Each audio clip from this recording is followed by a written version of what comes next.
नमस्कार, मैं हुजूम खान। दिन भर की खबरों में सबसे पहले नजर डालते हैं आज के मुख्य समाचारों पर। अपराधियों के साथ थर्ड डिग्री का इस्तेमाल अमानवीय, पत्रकारों से बातचीत में एडीजी की राय। पुलिसकर्मियों को एडीजी की नसीहत, सेहत पर ध्यान दें और काम को न समझे बोझ।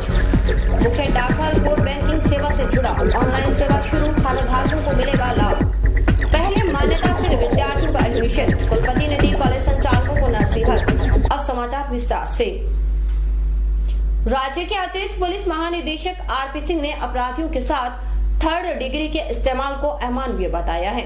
उन्होंने कहा कि यह तरीका मौजूदा सभ्य समाज में किसी भी तरह उचित नहीं कहा जा सकता, इसलिए मानवाधिकार ने इस पर रोक लगाने की वकालत की है। 3 दिवसीय दौरे पर हनुमानगढ़ पहुंचे एडीजी ने मीडिया कर्मियों के साथ खुलकर बातचीत की, लेकिन लोकसभा चुनाव लड़ने की अटकलों पर सिर्फ इतना कहा कि पहले रिटायर तो हो जाने दो। राज्य के अतिरिक्त पुलिस महानिदेशक आरपी सिंह सज्जन और गंभीर अधिकारी के रूप में जाने जाते हैं। बेहद संजीदा इंसान हैं आरपी सिंह। भारतीय पुलिस सेवा के वरिष्ठ अधिकारी आरपी सिंह बेहतरीन अफसर होने के साथ लेखक और साहित्यकार भी हैं। 3 दिवसीय दौरे पर हनुमानगढ़ पहुंचने पर जिला पुलिस अधीक्षक शरद कविराज व एएसपी जसाराम बोस ने गर्मजोशी से स्वागत किया। पुलिस लाइन में संपर्क सभा से पहले अतिरिक्त पुलिस महानिदेशक आरपी सिंह ने पत्रकारों से भी मुलाकात की और विभिन्न मसलों पर खुलकर चर्चा की। हनुमानगढ़ दौरे को लेकर उन्होंने कहा कि राज्य सरकार ने 60 दिवसीय कार्य योजना में पुलिस महकमे को भी लिया है।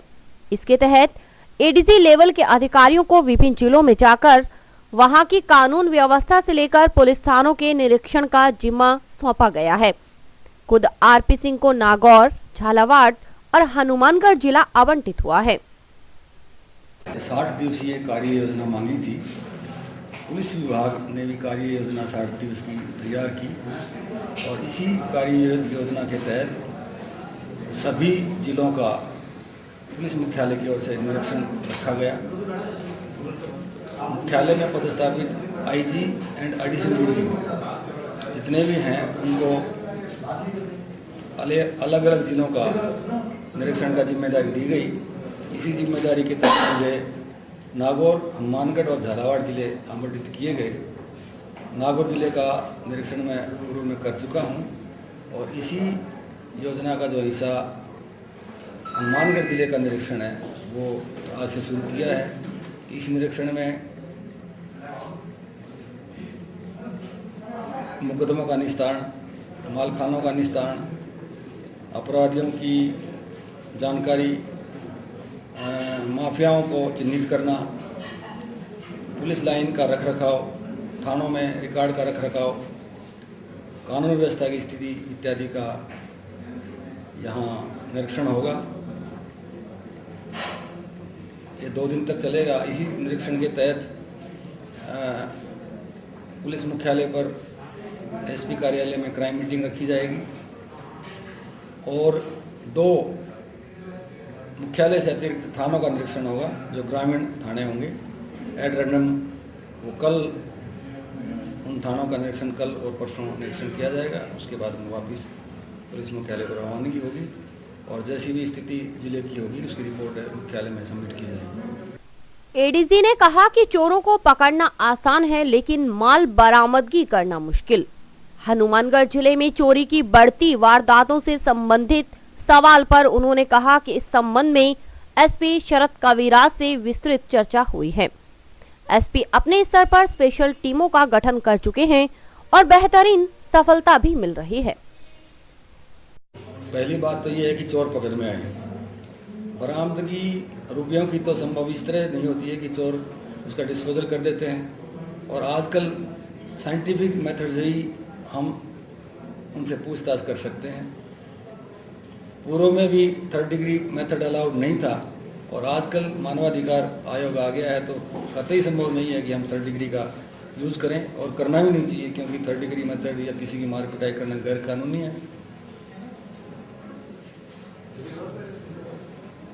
तो हम कोशिश करें कि चोरियां हो ही नहीं, इसलिए हम प्रिवेंटिव एक्शन लें। ये सुनिश्चित करने के लिए ये निर्देशित किया जा रहा है कि गश्त बढ़ाई जाए, नाकाबंदी की योजना बनाई जाए अपराधियों की चिन्हित किया जाए, उनका मूवमेंट देखा जाए कि कहाँ है या कहाँ नहीं है, गैंग्स के बारे में पता किया जाए, मुखबिर लगाए जाएं ताकि चोरियां, तस्करी इत्यादि रुक सके। यह पूछे जाने पर गश्त के लिए पुलिस के पास पर्याप्त बजट नहीं है, जिससे पुलिस गश्त करने से बचती है। ऐसे में चोरों और अपराधियों के हौसले बुलंद होते हैं। आरपी सिंह ने कहा कि बजट कम है तो पुलिस पैदल और साइकिल से भी तो गश्त कर सकती है। साइकिल और पैदल गश्त में तो कोई खर्च नहीं। उन्होंने कहा कि शीघ्र ही ग्राम रक्षक दलों के गठन पर निर्णय होगा ताकि जनता के साथ पुलिस भी गश्त कर सके। जरूरी नहीं कि गाड़ी से ही गश्त हो, गश्त के कई तरीके हैं, साइकिल पर भी गश्त हो सकती है, पैदल भी गश्त हो सकती है। और मैं तो चाहूँगा कि जन साधारण है वो भी हमें सहयोग करें। और एक ग्राम रक्षक दल नाम की एक इकाई पहले गठित होती थी और अभी राजस्थान पुलिस एक्ट 2007 में इस तरह की इकाई गठित करने का एक मुद्दा है। तो यदि हर बाजार, शहर, गांव यदि ग्राम रक्षक दल गठित करें तो उनके साथ मिलकर पुलिस भी गश्त कर सकती है और प्रभावी कार्रवाई हो सकती है।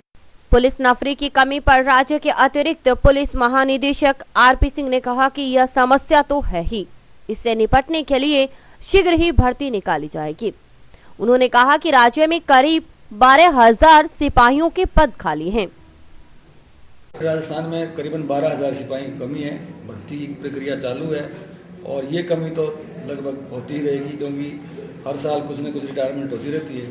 इसलिए हम होमगार्ड या ग्राम रक्षक दल के सहयोग से इस कमी की पूर्ति कर सकते हैं। और आखिर में एक सवाल कि क्या वे श्रीगंगानगर सीट से लोकसभा चुनाव लड़ने के इच्छुक हैं? मुस्कुराए एडीजीपी आरपी सिंह, लेकिन छूटते ही बोले पहले रिटायर तो हो जाने दो। आपको बता दें कि आरपी सिंह इसी साल अगस्त माह में रिटायर हो रहे हैं और श्रीगंगानगर संसदीय क्षेत्र से उनके चुनाव लड़ने की अटकलें भी हैं। लेकिन एडीजी का जवाब कुछ इस तरह था। आप खुद सुनिए और कयास लगाइए कि आखिर क्या है सच। पहले रिटायर तो होने दो। अभी मतदान मिला कि चल रही है। राज्य के अतिरिक्त पुलिस महानिदेशक आरपी सिंह ने पुलिस कर्मियों को कुछ खास टिप्स भी दिए। पुलिस लाइन में हुई संपर्क सभा में उन्होंने कहा कि एक तो काम को बोझ न समझें और दूसरी बात कि अपनी सेहत पर पूरी तरह ध्यान दें। स्वास्थ्य बेहतर है तो समझिए आपके पास सब कुछ है। पुलिस लाइन में हुई संपर्क सभा में राज्य के अतिरिक्त पुलिस महानिदेशक आरपी सिंह ने शिरकत की। उन्होंने संक्षिप्त उद्बोधन में पुलिस कर्मियों का खासा उत्साहवर्धन किया। एडीजी ने कहा कि बेरोजगारी मुख्य समस्या है, इसके चलते सिपाही बनने के लिए पीएचडी और एमफिल डिग्री धारक आते हैं और सिपाही लग जाते हैं, लेकिन नौकरी में आने के बाद उनके अंदर कुछ हलचल सी मचती है। जब सामने 12वीं पास सिपाही नजर आता है, उस वक्त वह हीन भावना का शिकार हो जाता है। दरअसल इस प्रवृत्ति को रोकने और खत्म करने की जरूरत है। अतिरिक्त पुलिस महानिदेशक ने कहा कि खुद को डिप्रेशन में आने से रोकना होगा। मैं तो आपको सिर्फ यही कहना चाहूँगा कि अब जिस तरह की पुलिस विभाग में भर्ती होते हैं, नए पहले तो 10वीं 12वीं क्लास पास होते भर्ती होते थे, लेकिन आजकल इतनी बेरोजगारी है कि एमए बीएड और यहाँ तक कि एमफिल और पीएचडी किए हुए सिपाही भी भर्ती हुए हैं बेरोजगारी के चक्कर में। अब इतना पढ़ा लिखा एक सिपाही और उसके साथ ही 12वीं पास N+2 का सिपाही रहता है तो ज़्यादा पढ़े लिखे सिपाही के दिमाग में ये आती है कि यार मेरी पढ़ाई तो बेकार हो गई। तो यहाँ से फ्रस्ट्रेशन शुरू होता है और डिप्रेशन शुरू होता है। तो आपको मैं यही सलाह दूंगा कि आप आगे प्रयास करें बढ़ने के लिए। नौकरी तो आपको लगी गई, लेकिन आप ये नहीं सोचें कि मेरे बराबर में 10वीं पास 12वीं पास का सिपाही है। आप भी सिपाही है, वो भी सिपाही है, क्वालिफिकेशन आपकी है, कभी न कभी काम जरूर आएगी। और आप इस तरह की डिप्रेशन में आके अपना स्वास्थ्य खराब नहीं करें, बल्कि एक हेल्दी कंपटीशन की तरीके से और अपनी नौकरी को नौकरी करने के तरीके से एक बोझ समझ के नहीं करें, बल्कि ड्यूटी समझ के नौकरी करोगे तो आप खुश रहोगे। अतिरिक्त पुलिस महानिदेशक ने कहा कि करियर निर्माण के लिए मेहनत तो जरूरी है, लेकिन भाग्य का साथ भी जरूरी है। इसलिए मेहनत कीजिए और भाग्य पर छोड़ दीजिए। सकारात्मक सोच रखिए, जिंदगी में कामयाबी जरूर मिलेगी। कई लोग आईएएस आरएएस की परीक्षा में बैठते हैं, बीए पास मिनिमम क्वालिफिकेशन होती है। किसी का भाग्य साथ देता है, क्वेश्चन उसके तैयार किए हुए आ जाते हैं, अच्छे नंबर आ जाते हैं तो आरएएस बन जाता है, आईएएस बन जाता है, आईपीएस बन जाता है। और जिसका भाग्य साथ नहीं देता वो बीए पास होते हुए भी कांस्टेबल होता है, पीएचडी पास किए हुए कांस्टेबल होता है। ये सब आपकी मेहनत और तकदीर की बात है। इसलिए मैं तो यही सलाह दूंगा आपको कि आप अपनी पुलिस की नौकरी को बोझ समझ के नहीं बल्कि एक ड्यूटी समझ कर करें तो आप हमेशा खुश रहेंगे। पुलिस कर्मियों को सेहत के प्रति सावचेत करते हुए अतिरिक्त पुलिस महानिदेशक आरपी सिंह ने कहा कि अपने मन की तकलीफों को अंदर न रहने दें। सुख और दुख तो आएंगे ही, उसे बांटने की जरूरत है। अपनी खुशी को बांटिए तो तकलीफों को भी सहकर्मियों के साथ साझा कीजिए। इससे मन हल्का होगा, वरना दिल और दिमाग जाम हो जाएगा तो सेहत बिगड़ जाएगी, जो ठीक नहीं। स्वास्थ्य की तरफ ध्यान जरूर दें। थोड़ी बहुत एक्सरसाइज आप डेली करें। अपने दुख या कोई चिंता है उसको आपस में बांटें, क्योंकि यदि अंदर ही अंदर आप चिंतित रहे तो जिस तरह की एक गाड़ी का इंजन अंदर ही अंदर घूम घूम कर करता करता जाम हो जाता है, उसी तरह आपका भी दिल दिमाग जाम हो जाएगा। इसलिए अपनी समस्या को, अपनी चिंता को अपने साथी को, अपने पड़ोसी को, अपने परिवार को जरूर बताएं। समस्या बताने से आपका मन हल्का होगा और हो सकता है उसका समाधान हो। वरिष्ठ अधिकारियों को नसीहत देते हुए एडीजी ने कहा कि वे अधीनस्थ को अवकाश देने में कंजूसी न बरतें। साथ ही पुलिस कर्मियों से कहा कि वे छुट्टियों का दुरुपयोग न करें बल्कि उसका सदुपयोग करें, ताकि अफसर को आपको छुट्टी देते वक्त सोचना नहीं पड़े। इस पर आप लोग खुश भी होते हो, इसलिए छुट्टी जरूर मिलनी चाहिए, एक आवश्यकता है। लेकिन बिना बात की छुट्टी लेकर आप ड्यूटी से बंक करना सीख गए तो फिर आप नौकरी नहीं कर पाओगे। राज्य के अतिरिक्त पुलिस महानिदेशक आरपी सिंह ने पुलिस लाइन में हुई संपर्क सभा में पुलिसकर्मियों के अभाव अभियोग सुने। इस मौके पर काफी समस्याएं सामने आई, जहां आरपी सिंह ने निपटारे का भरोसा दिलाया। पुलिस लाइन में हुई संपर्क सभा पुलिस महकमे में वह मंच है जहां पर अधिकारी अथवा कर्मचारी अपनी समस्याओं से उच्च अधिकारियों को अवगत करवा सकते हैं, लेकिन पूरी तरह अनुशासित तरीके से। राज्य के अतिरिक्त पुलिस महानिदेशक आरपी सिंह ने संपर्क सभा में समस्याएं सुनी। एसपी शरद काविराज ने एडीजी को धैर्य से सुनने वाला अफसर बताया। पुलिस मुख्यालय के बहुत सीनियर अधिकारी हमारे बीच में पधारे हैं। आरपी सिंह साहब के बारे में पुलिस बल में ये ख्याति है कि साहब बहुत धैर्य से सुनते हैं, सारी समस्याओं को बहुत गहराई से जानते हैं और पुलिस वेलफेयर में बहुत रुचि रखते हैं।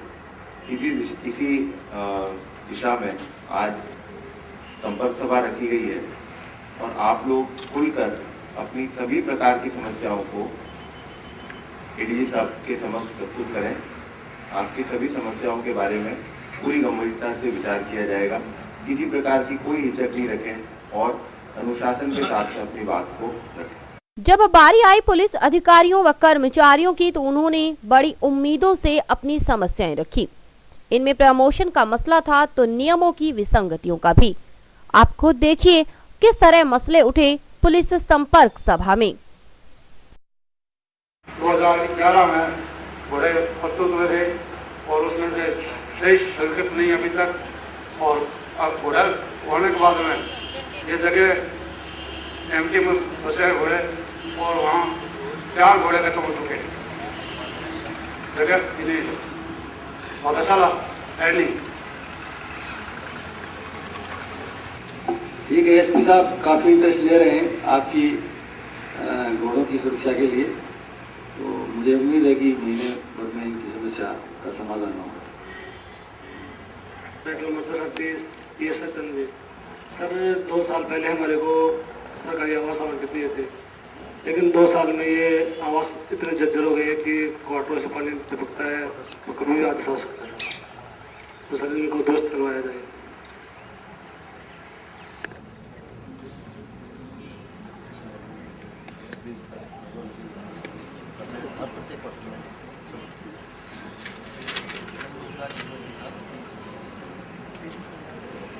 ठीक है, करवाएंगे आपको नंबर को दिखा के क्या क्या समस्या है हर क्वार्टर की। उसके बाद में प्रोजेक्ट यही लेवल इसी लेवल पे एसपी लेवल से प्रदान करवा देंगे। सन 2012, 13, 14 की प्रमोशन की प्रोसीजर्स दी हुई। इसमें सर रैट ने अभी कोई डिसीजन दिया था, कुछ लोग रैट में गए थे। उसके बाद सर वो पीएचक्यू में प्रोसीजर ड्यू पड़ा, 400 साढ़े 400 इंस्पेक्टर की वैकेंसीज ड्यू पड़ी हैं सर। तो इस संबंध में सर शीघ्र कार्रवाई हो जाए और हमारे प्रोफेशन की प्रोसीजर शुरू हो जाए सर। गृह विभाग को शायद लिखा है, मेरे ख्याल से जल्दी समस्या का समाधान होगा।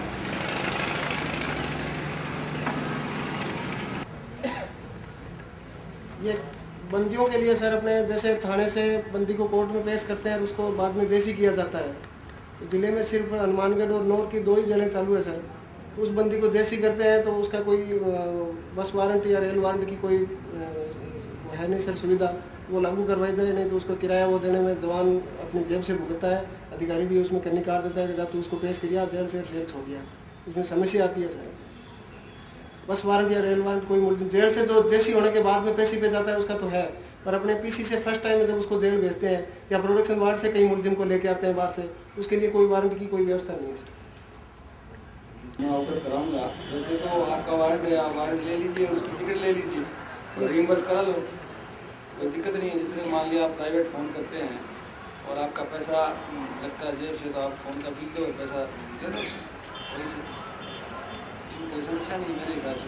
समस्या तो नहीं, पर सर उसमें टिकट का होता है, फिर वो मुलजिम के अलग से बिल बना के जाओ, बिल कब पेश होता है। नहीं तो जेल से जैसे जेसी पे जाता है तो उनके वारंट की सुविधा है वहाँ पे।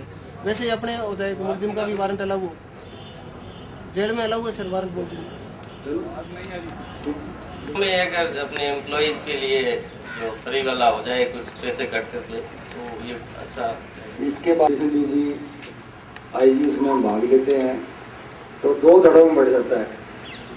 कई कहते हैं साहब मिलना चाहिए इनको, कई कहते हैं साहब मिसयूज होगा, ये बस में जाएंगे आएंगे। पहले ये 2 दिन की छुट्टी जो सैटरडे और संडे की गजटेड हॉलीडे होती है, कहते हैं 1 दिन की छुट्टी लेते हैं, 2 गजटेड लेके और चले जाते हैं, फिर तो ये थाना में ठहरेंगे ही नहीं, इनको पास मिल गया। तो इस तरह की व्यूज आती हैं, लेकिन अभी चल रहा है इसका रोडवेज से बात करने के लिए। और इसमें इस तरह का अभी कितना बजट होगा, कैसे कितने पैसे काटेंगे, कोई 75 रुपये कहता है मंथली, कोई 150 रुपये कहता है, तो चल रहा है, लेकिन अभी फाइनल हुआ नहीं है। ये भी डाल देंगे इसकी आपको।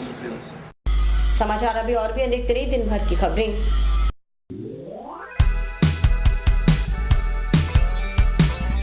मीत कलेक्शन, एक complete gents wear showroom.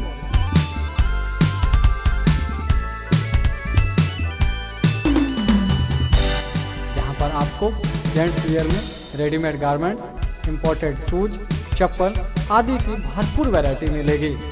Variety ऐसी जो आपको देखते ही मन भा जाए, रेट ऐसे जो आपको पसंद आ जाए। यदि आप कम कीमत में अच्छी वैरायटी खरीदना चाहते हैं तो तुरंत संपर्क करें। हमारा पता है मीत कलेक्शन, खोसा कॉम्प्लेक्स, नज़दीक श्री राम मार्केट, हनुमानगढ़ जंक्शन।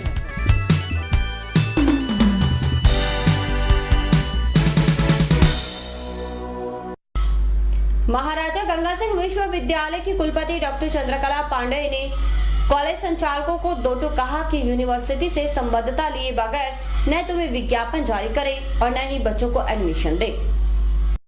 महाराजा गंगा सिंह विश्वविद्यालय की कुलपति डॉक्टर चंद्रकला पांड्या बुधवार को हनुमानगढ़ प्रवास पर पहुंची। उन्होंने एनएम लॉ कॉलेज में हुई कॉलेज संचालकों की बैठक में भाग लिया। अध्यक्षता की एनएम लॉ कॉलेज के प्राचार्य डॉक्टर वीतायल ने। विशिष्ट अतिथि थे डॉक्टर विठल बिस्सा। कार्यक्रम का संचालन किया उप प्राचार्य डॉक्टर वी के माथुर ने। कुलपति ने कहा कि आमतौर पर इस क्षेत्र में कई कॉलेज संचालक ऐसे हैं जो यूनिवर्सिटी से संबद्धता हासिल किए बगैर विज्ञापन जारी कर देते और एडमिशन देने में नहीं हिचकिचाते तथा दुगने शुल्क सहित 31 मई तक आवेदन संभव है। मुझे ये बताते हुए दुख होता है, बहुत सारे विद्यालय इन डेट्स के बीत जाने के बाद विश्वविद्यालय पर तरह तरह का प्रेशर डालते हैं कि हमें आवेदन दे दिया जाए। विश्वविद्यालय के पास केवल संबद्धता प्रदान करना ही एकमात्र कार्य नहीं है और इससे विश्वविद्यालय की कार्यवाही में बहुत बाधा पैदा होती है। इसलिए आप सभी प्रिंसिपल महोदय और महोदया से निवेदन है कि संबद्धता की अंतिम तिथि का सख्ती के साथ पालन करें या 31 दिसंबर के पहले जनरल और 31 मई तक शुल्क के साथ, विलंब शुल्क के साथ। दूसरा, विश्वविद्यालय द्वारा जब तक महाविद्यालय को संबद्धता या सीट अभिवृद्धि या संकाय की संबद्धता प्रदान नहीं की जाती है, तब तक महाविद्यालय न तो कोई विज्ञापन जारी करे और न ही छात्रों को प्रवेश प्रदान करे। मुझे बहुत दुख के साथ करना पड़ता है कि इस बार 3 कॉलेजेस ने ऐसा किया कि उन्होंने संबद्धता प्राप्त किए बिना ही बच्चों का एडमिशन ले लिया और जब एग्जामिनेशन का समय आया तो वे मेरे पास बार बार आकर के प्रेशर डालते रहे कि मैडम बच्चों के जीवन का सवाल है। बच्चों के जीवन का सवाल उन्हें पहले ध्यान में नहीं आया। कुलपति ने कहा कि 30 जून के बाद संबद्धता के लिए आवेदन स्वीकार्य नहीं होगा। चाहे कुछ भी हो जाए, अनुशासन के साथ कोई समझौता नहीं होगा। अनुशासन को प्रशासन बताते हुए उन्होंने कहा कि मेरे कार्यकाल में अनुशासन और नियम सर्वोपरि रहेगा।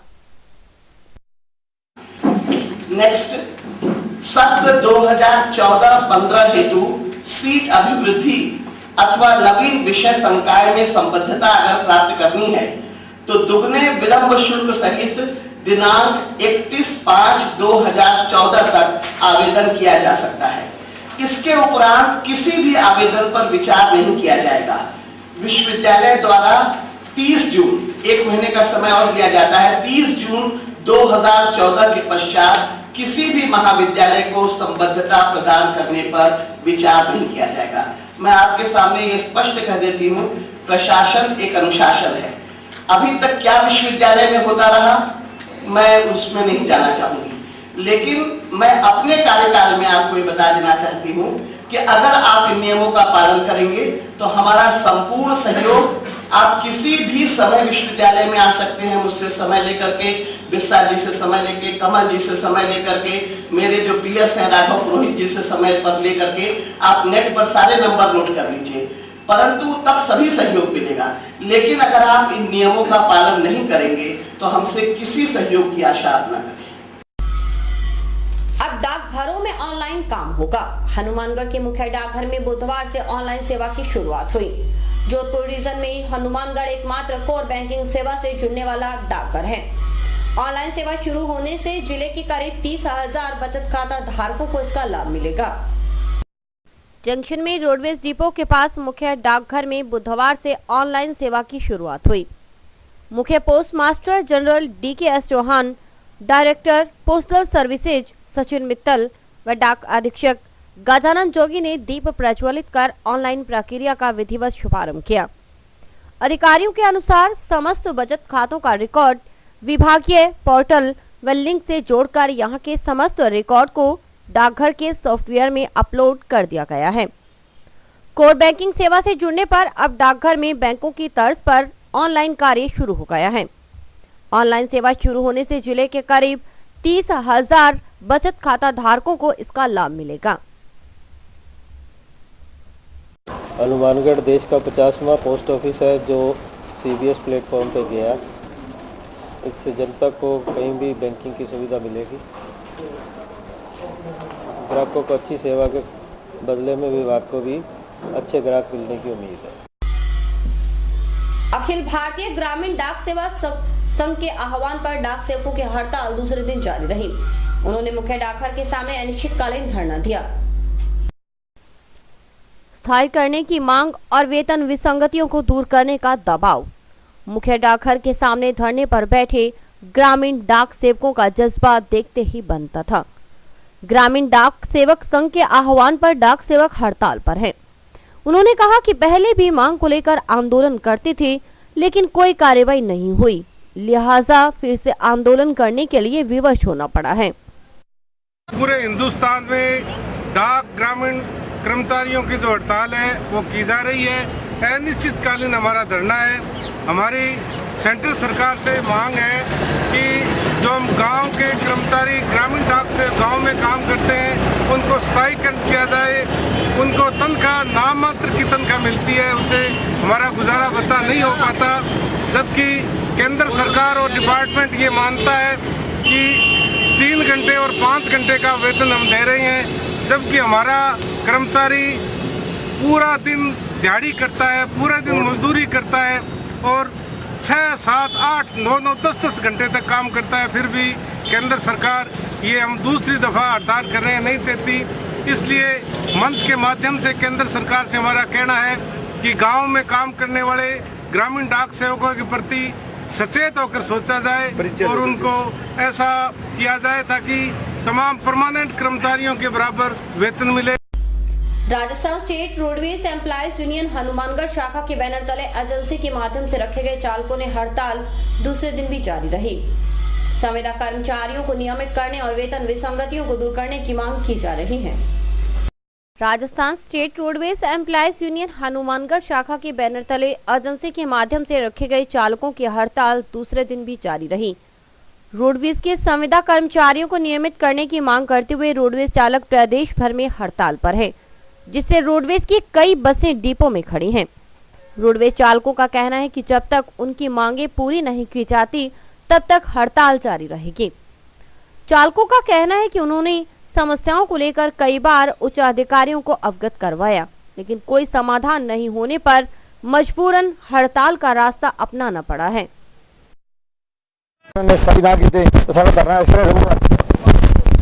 कोई जिम्मेवारी नहीं, कोई 2 बसें रुकी हैं या नुकसान हो रहे हैं, वो प्रशासनिक जिम्मेवारी।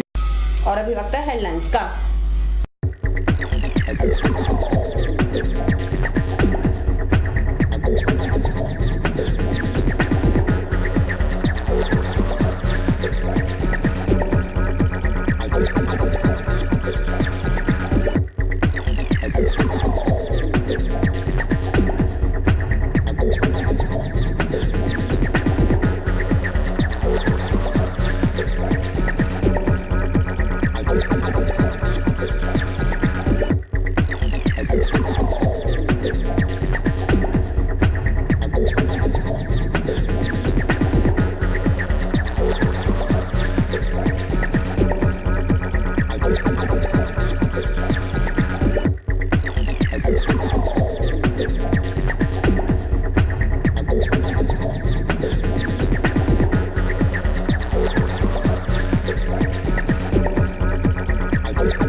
ओरिएंटल बैंक ऑफ कॉमर्स आमजन को बैंकिंग सेवाएं तो उपलब्ध करवाता ही है, साथ में सामाजिक सरोकार में भी अपनी भागीदारी बखूबी निभाता है। बैंक द्वारा समय समय पर समाज हित में अपना योगदान दिया जाता है। ओरिएंटल बैंक ऑफ कॉमर्स के स्थापना दिवस पर आज बैंक कर्मियों ने जंक्शन स्थित नवज्योति मूक बधिर विद्यालय में जाकर बच्चों को फल व मिठाइयों का वितरण किया। बैंक की स्थानीय शाखा के प्रभारी M.K. सिंह ने कहा कि ओबीसी बैंक आमजन को बैंकिंग सेवाएं तो उपलब्ध करवाता ही है, साथ में सामाजिक सरोकार में भी अपनी भागीदारी बखूबी निभाता है।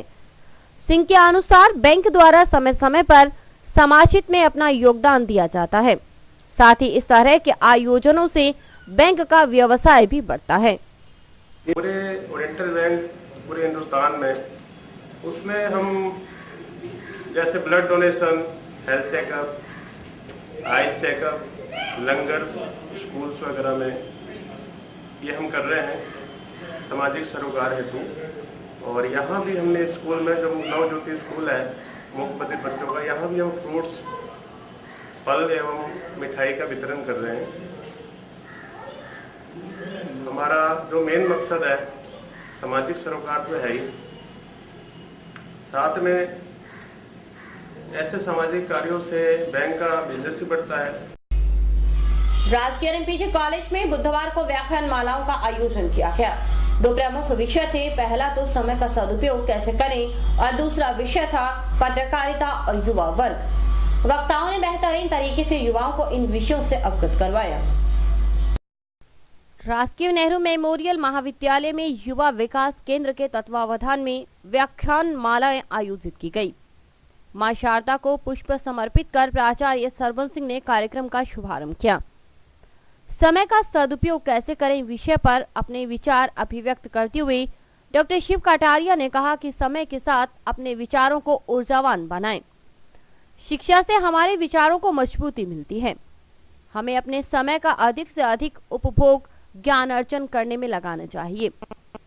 छात्र जीवन में हम ज्ञानी रूपी तैराक बनकर ज्ञान के अथाह सागर में डुबकी लगाकर मनोवांछित पद प्राप्त कर सकते हैं। व्यायाम, स्वाध्याय, पत्रिकाओं का पाठन आदि कार्यों में हमें अपने समय का उपयोग करना चाहिए। पत्रकारिता और युवा वर्ग विषय पर बोलते हुए पत्रकार गोपाल झा ने पत्रकारिता का इतिहास बताते हुए कहा कि पत्रकारिता के क्षेत्र में आकर हम भी प्रबुद्ध वर्ग में शामिल हो सकते हैं। सूचना आदि के क्षेत्र में आज हम पत्रकारिता में अपना स्वर्णिम भविष्य की तलाश कर सकते हैं। देश में 80 लाख पत्रकारों ने इसे अपना जीविका का साधन बनाया है। पत्रकार शब्दों के सौदागर होते हैं, लेकिन उसमें सच का सौदा होता है। चूरू जिले के तारानगर में आयोजित राष्ट्रीय स्तर बेसबॉल प्रतियोगिता में राजस्थान की टीम विजेता रही। फाइनल मुकाबला हनुमानगढ़ बनाम दिल्ली के बीच खेला गया, जिसमें हनुमानगढ़ ने दिल्ली को 15-5 के अंतर से हराकर जीत का परचम फहराया। राष्ट्रीय स्तर पर आयोजित बेसबॉल प्रतियोगिता जीतकर हनुमानगढ़ लौटे खिलाड़ियों का श्री गुरु नानक खालसा महाविद्यालय में ओलंपिक संघ, बेसबॉल संघ व खालसा शिक्षण संस्था द्वारा भव्य स्वागत किया गया। विजेता खिलाड़ियों को जीत की बधाई देते हुए उनका माल्यार्पण किया गया और उत्कृष्ट प्रदर्शन की सराहना की गई।